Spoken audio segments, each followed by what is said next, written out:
I can't believe I'm making this. I really can't. I expected to watch this trailer and move on with my life without watching this remake, eventually forgetting that this ever even happened. But sadly, I watched the trailer while waiting for a flight, and oh my god. What the heck is that? Yeah, this low-key looks awful, somehow misunderstanding key elements of the pretty damn simple story with really easy-to-write characters. How Disney themselves seem to misunderstand one of their best stories ever is just beyond me. We have apprehended a dangerous experiment. Where is he? He escaped. He is trying to find the police cruisers. He took the red one.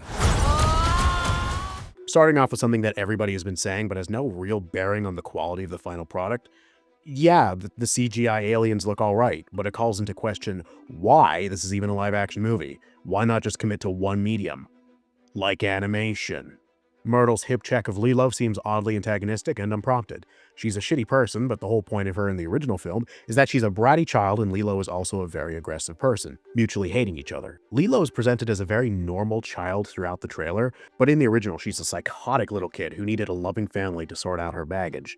Funny enough, her crazy, destructive, and chaotic energy is supposed to thematically mirror Stitch, and her attempts of making her relationship with him work is mirrored with Nani's constant attempts of making her relationship with Lilo work. By undermining Lilo's chaotic energy, they undermine the core plot. He is your responsibility. Got it. Ooh, good job casting a half-white, half-Asian woman as Nani, who is supposed to be a native Hawaiian woman. Having a car and driving it around this island undermines the idea that they're stupidly broke and that they live on this small, peaceful island.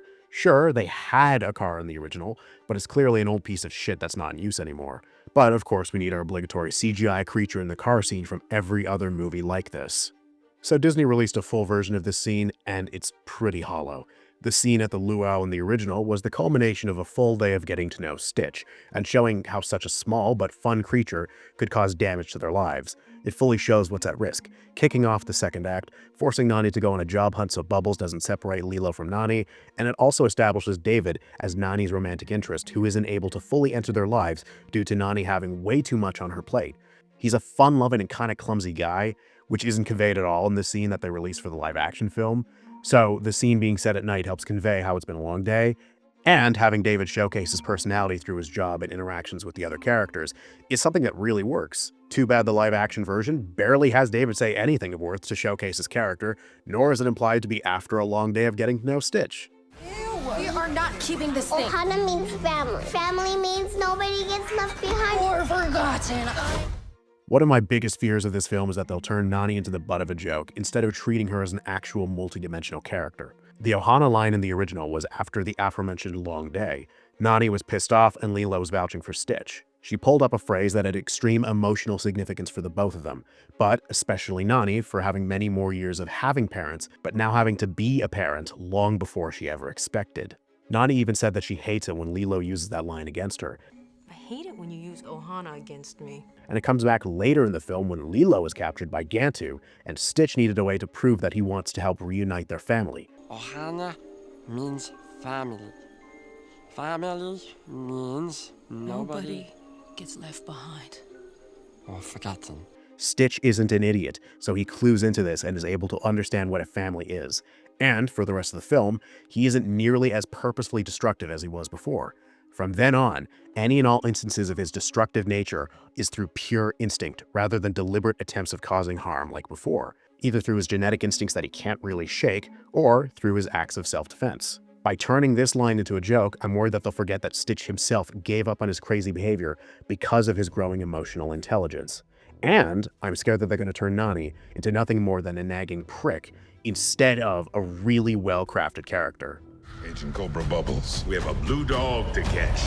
Now, this is my biggest criticism of the trailer. Cobra Bubbles being portrayed as antagonistic and wanting to track Stitch down. Bubbles in the original is not antagonistic, not shown to love the harder aspects of his job as a social worker, and genuinely wants to help others. But instead, this trailer is more interested in treating Bubbles like Eggman from the Sonic movies. Don't get me wrong, Eggman is a fantastic villain, but holy shit, the fact that they're trying to pull that with Bubbles is a horrible misinterpretation of the character.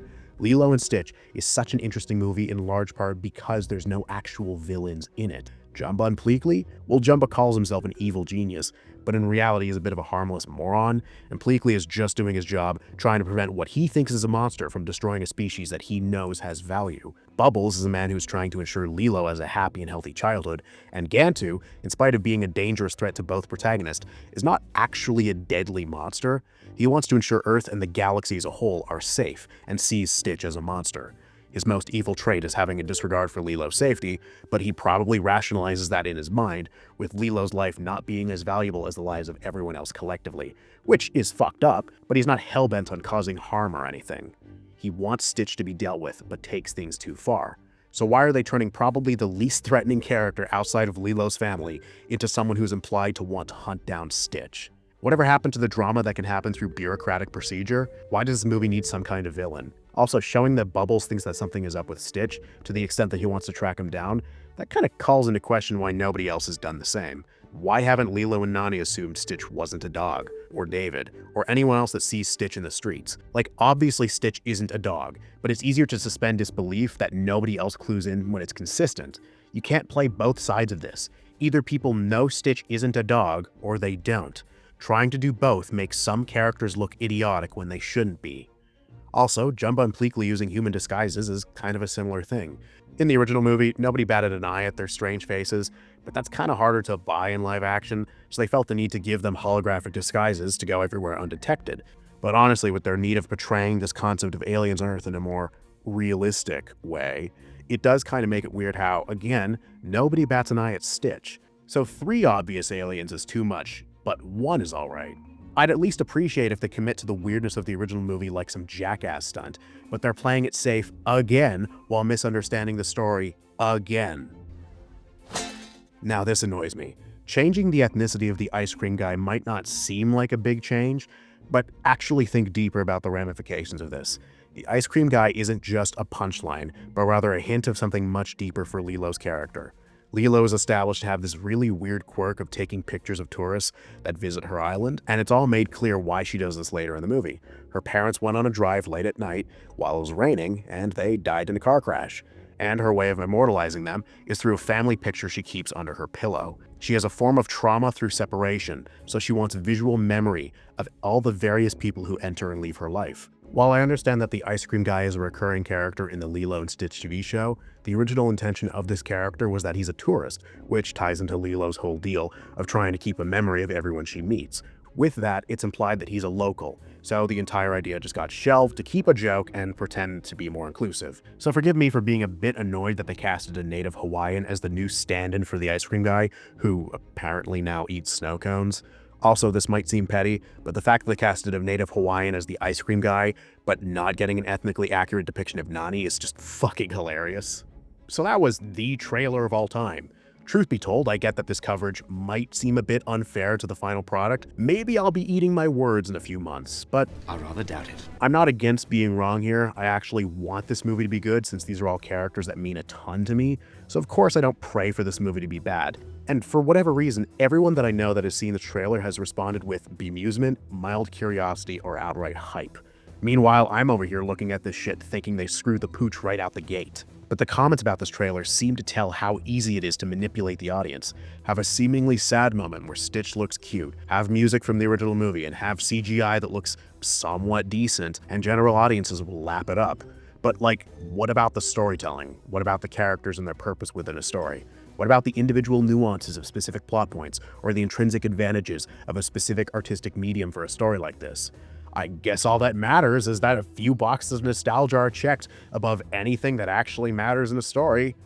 But whatever, I'll make a video on this movie when it releases.